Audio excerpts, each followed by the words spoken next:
Welcome to Now Serving, a Side of Therapy, your intro guide into the therapeutic world.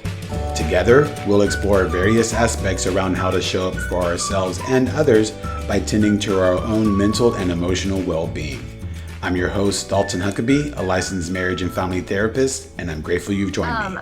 Like we've talked about with the reward system, right? We struggle with dopamine. And so we are more likely to lean into activities that give us easy, quick dopamine in order to try to get up to baseline. And so binge watching TV, doom scrolling, right? Binge eating, all of these things are easy ways for us to feel like we're getting dopamine in the moment, but they're not really sustainable long-term. And they're not actually helping you feel more satisfied or more feel like your life is more meaningful in the long term. And so we get a lot of people with ADHD being like, I just watch TV after work. I get home from work and I'm watching TV until I go to bed and I can't do anything else. And yeah, that makes sense, right? Like you've had a long, stressful day. Your brain just wants easy access to joy. And this is how you figured out that it could happen. For people that are able to maintain hobbies, we get the like, I have this one or two hobbies and I'm so hyper focused in, I'm fully in it. Or we get not what I call, but what my therapist calls the dopamine shuffle, which is this thing brings me joy for 2 weeks. For 2 weeks, I'm watercoloring every single day. And then I woke up one day and it doesn't sound fun at all.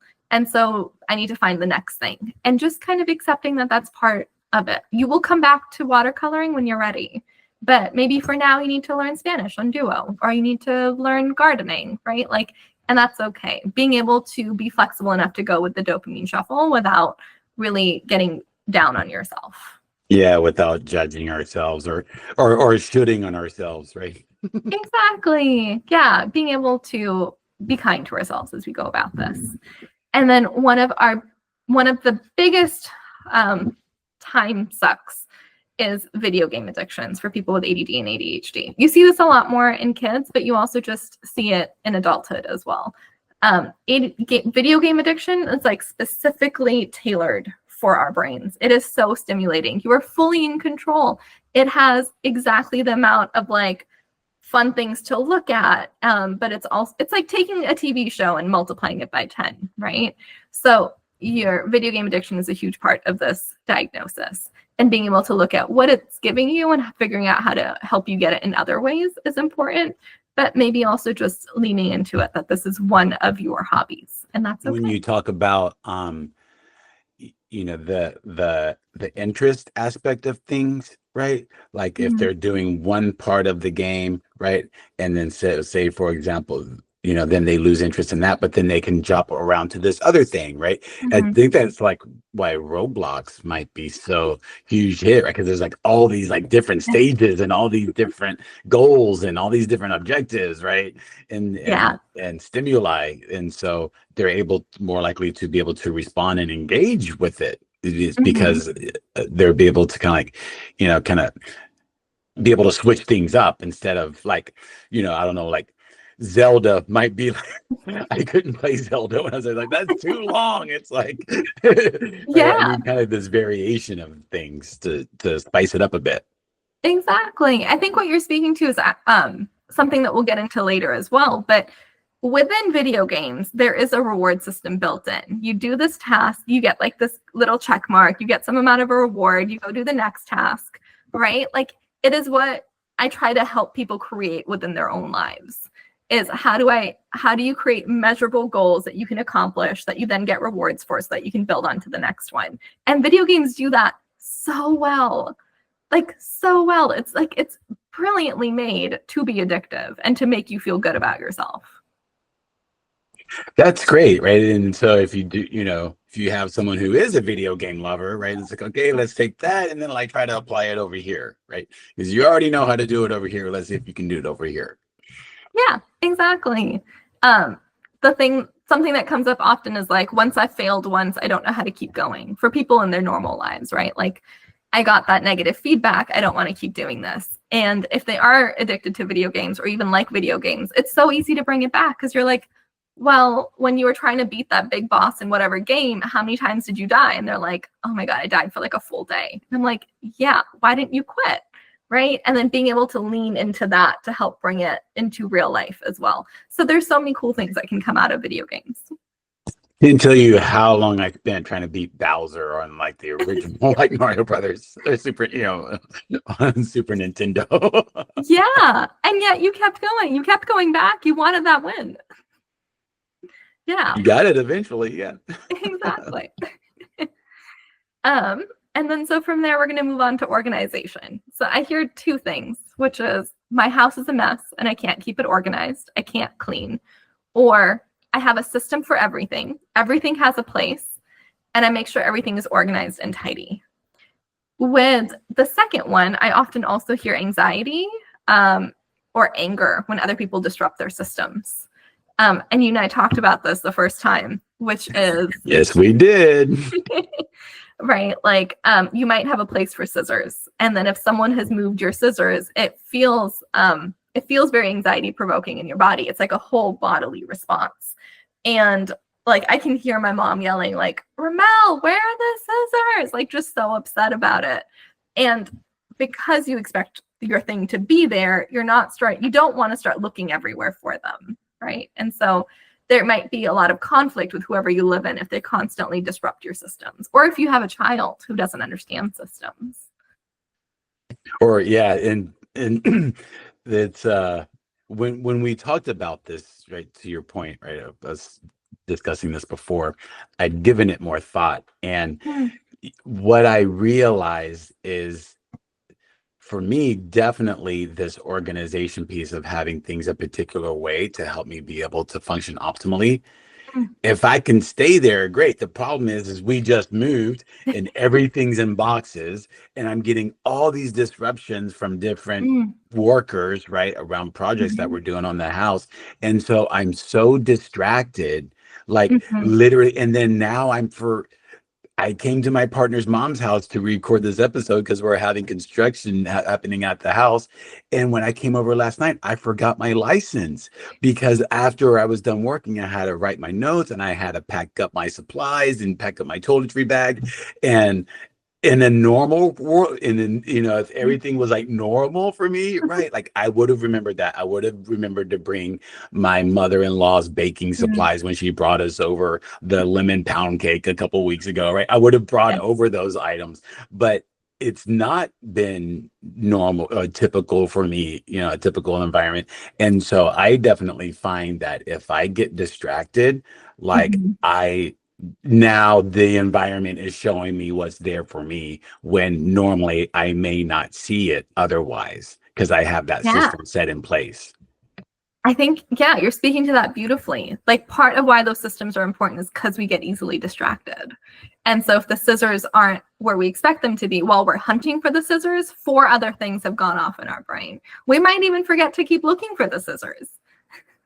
And then that's where the anxiety comes for me because I still want to complete that original thing. But then if I get distracted, I'm like, but wait, I'm still trying to do this first thing first. Yeah. Like for me, it has to like boom, boom, boom, and if I get distracted from that, then I just get like, my anxiety definitely kicks in for sure. Yeah. It's something I'm learning about myself. So I appreciate us being able to talk about this because like you said, it's like, we may not know, right? Like even before we started talking about this, I didn't have that realization for myself, and now I do. Right. Things that like, of course it falls into organization, but if we don't talk about it so thoroughly, it's just like, is my house organized or is it messy? Oh, my house is organized. I'm good. Right. But it's like, what is that organization doing for you? Why does it need to be that organized? Yeah. And then for me, like, I can be pretty patient with myself, right? So I know how to like, okay, I know I'm feeling overwhelmed right now. Like it's okay, right? I'll just kind of keep on plugging through it. But the way I exhibit that anxiousness, it might be hard for my partner to experience, right? He's like, you get so da-da-da. I'm like, but I'm just letting out my anxiety. It's just me. Can you just let me be me and like, express my anxiety in this way? But and so then that's where maybe it like falls into the relationship parts that you were talking about earlier. Exactly. They're all interconnected. And your partner's looking at you like, if I couldn't find the scissors, I would then just go find the scissors and then go back to the first task. right? He's not understanding the, like, as I'm looking for them, 7 other things have popped up, but I still want to do one, but I'm kind of forgetting what one even was, and I still can't get the scissors. Exactly. Because they weren't put back where they were supposed to be. Exactly. He's like, they're just scissors. What are you talking about? Right. And so I think, like, once again, there's like very like applicable coping tools for this space, right? Like you have your own private set of scissors, or there you just have so many pairs of scissors. Maybe you need to have 5 pairs of scissors. When we talk about this with teens, we talk about how there needs to be more than one charger. There needs to be multiple chargers. When you buy textbooks, you might need to buy more than one if you have the financial capability to, right? Or you need to have it online in some form. Being able, especially being online, I think it's really cool because you can just put so many things so that they can access it from their phone, their laptop, their iPad, so that they don't have to have the physical thing. So yeah, different coping. Yeah, that's a great idea, right? Because we don't feel like we have to get stuck in this one particular way, right? Like I remember hearing it's, say for example, like you said with the charger, right? It's like, okay, well maybe if I have one that I keep plugged in next to my bed, but then I also have one in my backpack, right? If I'm going to school, right? Exactly. Whatever, if finances let you be able to buy multiple of things, right? Like lean into it. And I know some people can feel shame where they're like, I should just only need one of this. And it's like, who cares? Like, does it really matter? Right? Like, sure, you need 2 of them. I hear that you wish that you were differently. And also, what if you didn't have to do the struggle every day? Like, how do we just help you meet where you're Right. Where's the reward grader at, right? at? Yeah, exactly. From here, we'll move down to health. I think one of the most upsetting things that I found out while I was doing research for ADHD is that we are almost double at risk for developing type 2 diabetes, because that feels like such a huge health impact that we don't fully talk about. And that, I mean, I don't know. I'm going to make the guess that a lot of that comes from our impulse control and having difficulty with binge eating, right? A lot of people with ADD and ADHD struggle with binge eating. They struggle with being overweight. And it's interesting because I think media can sometimes portray ADD and ADHD as I forget to eat. And that might be true. You might forget your lunch, but then what are you eating at dinner? Or when you're snacking, what are you snacking on? So there's so many different ways that we can look at this. The other thing is that going to the doctor can feel, well, either boring or tedious, or there can be too many steps in the way in order to make that appointment. So you haven't been to the doctor or the dentist in a long time. Or you got really anxious recently and you made all of your appointments like in 1 month. And you went to the dentist, you went to the doctor, you went to your OBGYN all within a couple weeks. Because you were like, oh, this weird scare happened. And so I must take care of everything. And so it can be really difficult for people with this diagnosis to take care of themselves. And then, I mean, something that isn't often talked about also is hygiene, right? I think people with ADD and ADHD can struggle with hygiene, with brushing their teeth twice a day. It can feel boring, or they can get distracted. And so it just doesn't happen. Showering every single day. Like things like that do get impacted by this diagnosis. Even think about right, if that kind of aspect of self-care and hygiene, right, if it's not there, it's not just a matter of that they don't want to do it. It's an expression of the underlying mental health condition. Yeah, it's not at all that they don't want to do it, right? Like, I don't know an adult that's like, I just don't want to brush my teeth twice a day. It's more like, I wish that I could, but I haven't been able to figure out a way to be able to. Like, either I'm playing video games until too late and then I pass out, or I'm watching TV, or I procrastinated on this big project, so I was doing this all night, right? Like, it's more about time management. So maybe if they're really into a show, right? Maybe into anime or something like that. Maybe they're watching anime on their phone or tablet while they're brushing their teeth, something like that. Yeah. Someone that I know got really creative with it and is like, I'm probably not going to be brushing my teeth at night, but I will brush my teeth twice a day. It might be in the morning and then later on in the afternoon or something like that. And they're like, I will brush my teeth whenever I remember to the second time, but then I might still eat gummies or whatever else afterwards. But at least they're getting the 2 brushes in. Again, finding systems that work for them, right? And Exactly. not necessarily in a way that they think they're supposed to. Exactly. Getting rid of the shoulds. Yeah. Um, I think so, like we talked about with diabetes, right? That's a comorbidity, but ADHD has a bunch of comorbidities with mental health. So if you have this diagnosis, you are 20 to 50% more likely to also have anxiety. So, and then 20 to 30% of people also have depression. Overall, up to 70 to 80% of the people with ADHD have another mental health diagnosis. And go ahead, Dalton. Yeah, which might make it a little bit more challenging to be able to identify, right? It's like, well, I'm feeling depressed, but right, just trying to be able to parse it out and be Yes. able to understand for themselves like what the differences are. Because like you Right. said, with the comorbidities, things might feel like they're like jumbled together and it's hard to kind of like piece them out. Yeah. And honestly, they are jumbled together. Like, yes, you are depressed because you have expectations of yourself that you can't meet. Or yes, you are anxious because you had 7 tasks to do, but you couldn't find the scissors, right? Like, yes, your ADHD is leading to anxiety or depression in different ways. But it's more about what is at the root, right? So is ADHD at the root and that's what's causing depression? Or do you have depression and so then doing things is hard? But there's a time before depression when you could do things.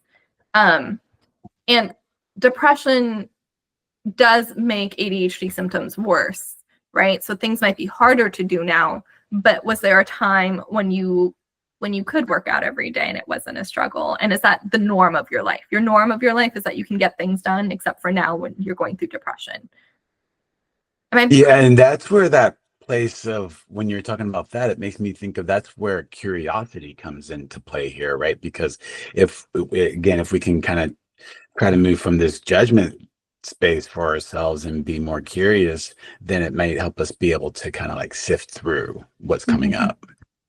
Curiosity is so important. Looking at like not just where I think so easily we go into a space of where am I failing? How am I failing? How do I stop failing? But just more about like what is happening. And sometimes it can be too hard for people to bring curiosity to themselves. And that's a great time to get a therapist. Is I just want to be curious. Help me be curious about what I'm going through right now. And sometimes we just need help, right? What having someone walk us through that. Exactly. Yeah. I could look at you easily and be like, oh, yeah, I see how all of those are connected and it's this thing and it's not actually your fault. Versus you might have a much harder time being able to do all of that for yourself. Right. Which is depression and anxiety, I think, within this diagnosis also come from a place of lack of self trust, which is I had this goal for myself. I can't meet it. I don't trust myself in order to get things done. Or I expect myself to be able to clean this amount every single day. And I can't do that. So I don't trust myself anymore. And it can happen in very small instances throughout where suddenly you only see yourself as valuable in specific positions. You're like, I am only good at work, but at home, I suck. Right. And so, really looking at how you talk to yourself and do you trust yourself to do the things that you expect yourself to? Or has that system completely broken? And if it has, how's that impacting you? Yeah, this aspect of lack of trust in self. When you're working with clients, would you say that that's something that they're able to identify themselves, or is that something that, I mean, I guess it goes back to everybody's different, right? But I can't help but think that if if like you said, they're trying to do these things and they have a hard time doing it or completing it, then they'll think about themselves in a particular way. But then also, when we're thinking about biopsychosocial, right, go back to that social place too. If someone else is giving me a hard time, oh, why come you haven't done that yet? Or, right, Mm. then that might even further impound that. But are they able to, like, this ability to be able to express what's going on inside, right? To articulate what's going on inside, not only to themselves but then to other people, so that they can start like working through that aspect. I mean, that seems to me like that would be tricky. It is tricky. And it definitely takes, I don't think that's session one conversation, right? That's like, 4 or Right, 5 right, or definitely further not. on. And that's something that you're always building. And but when you have someone with ADHD come in, if you're a clinician, that's something that you should be assessing for yourself within this person. When you're listening to them talk to themselves or about certain things, that's something that a clinician should be looking at. Does this person trust themselves or not? And helping yourself finding a roadmap to how are you going to help them get there? Because that's the goal. The goal is to have them trust their own voice and trust themselves to be able to get things done.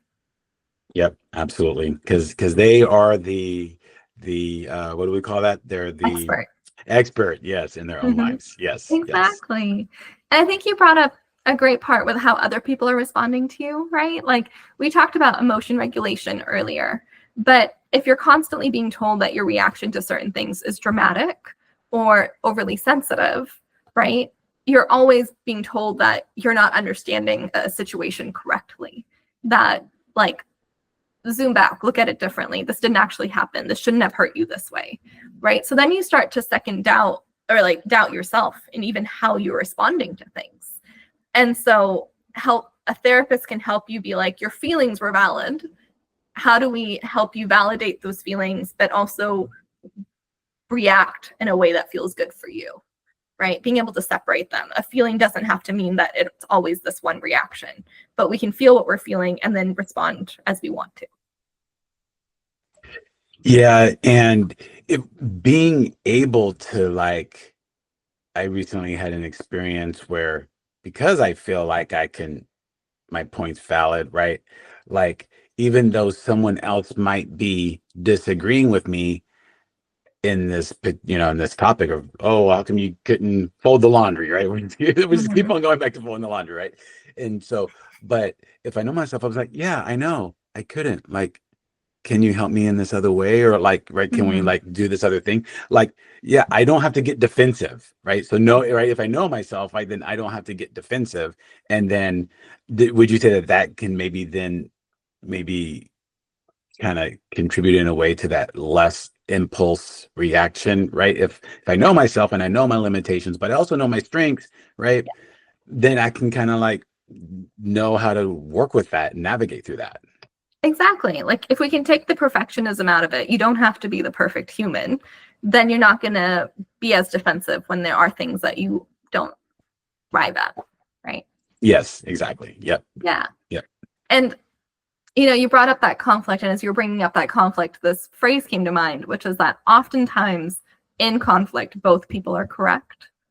And that can be really hard for people to hold, especially I think ADD and ADHD brains can have a really hard time holding that, which is, yes, you doing the laundry, you couldn't do it. And that is correct. And your partner's frustration with him not having trousers the next day, also valid, right? And like, how do we hold constantly that you both are correct? Yeah, and then therein lies that third space, right? Yes. Yeah, yeah. Yeah. I think I wanted to take a moment. I'd be curious to see what you think too. Oftentimes, anxiety is around something about the future, right? Oh, I'm not going to be able to do this. I'm not going to be able to complete this thing on time, right? For example, or depression, something about what happened in the past, or right, where I let somebody down because I wasn't able to do the thing, for example, right? And so would you say that we're going to be getting into interventions to kind of address some of those kind of thoughts that might be coming up to, right, see how the thoughts and the emotions and the behaviors are all linked together, right? Or there's a part of us that's coming up and is expressing itself in this particular way, right? Different ways, different interventions to be able to look at that. But so would you say that we'll be getting into that, some of that later too? We have coping tools later, but I don't know if we have anything directly to what you're speaking about. So let's talk about it. So what it sounds like you're trying to get at is anxieties about the future. So this idea that because I have ADD and ADHD, future goals are hard for me to accomplish. So when this big project is given to me, I feel really anxious about being able to do it well enough. Right. And or even being able to complete it on time, like you said, especially if it's a big project, right? Not like buying a house, but like, something else where it takes it being able to break it down into different chunks, right? But yeah, ideally it's something big and long term that might require sustained attention over a long period of time. Yeah. And Yeah, of course, people with ADD and ADHD feel anxious about things like that, right? Like the thing that we suck at is consistency.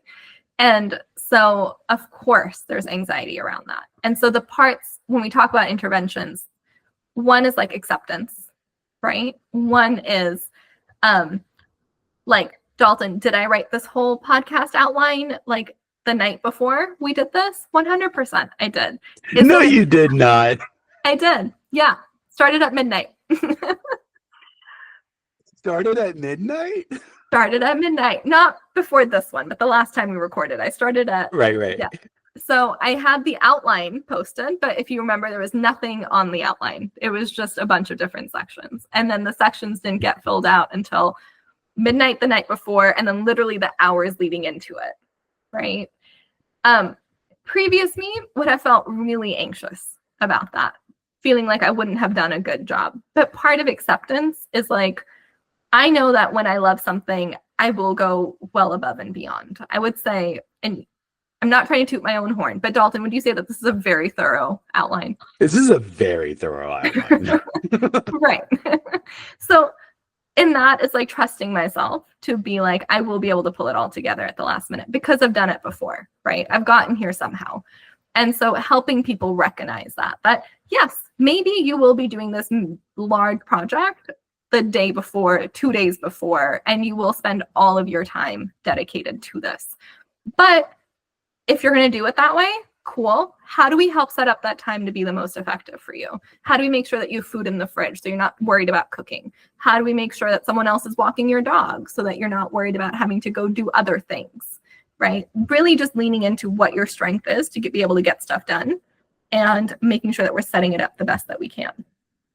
Yeah, I like what you said too about like having that you had that trust in yourself, right? That yes, I know I will get this done and it will be great, right? Like you just had that trust in yourself. And so you said because I've had experience with that, right? And if we're in a place of where we're judging ourselves around that, right? I mean, again, I recognize it takes some work around that, but at the same time, we're robbing ourselves of that opportunity to build the trust, right? If we're judging ourselves, right? Yeah. And so being able to kind of reframe it in a way that, okay, let's, having these moments of building trust in self instead of judging, right? And that's a place where we can go. Yeah, that's a place to reduce anxiety, for sure. Yeah. If you've always turned in that math assignment last minute, if you've always turned in your essay in college last minute, if every project you've done at work has been like really just getting it out the night before, it works for you. Like, and then instead of focusing on, right, oh, I did it the night before, bad.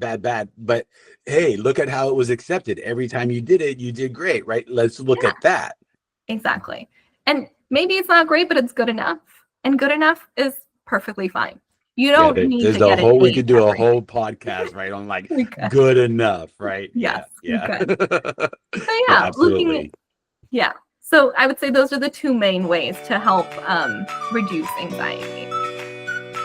In honor of ADHD Awareness Month, we will release an episode each Wednesday that focuses on different aspects of this mental health condition.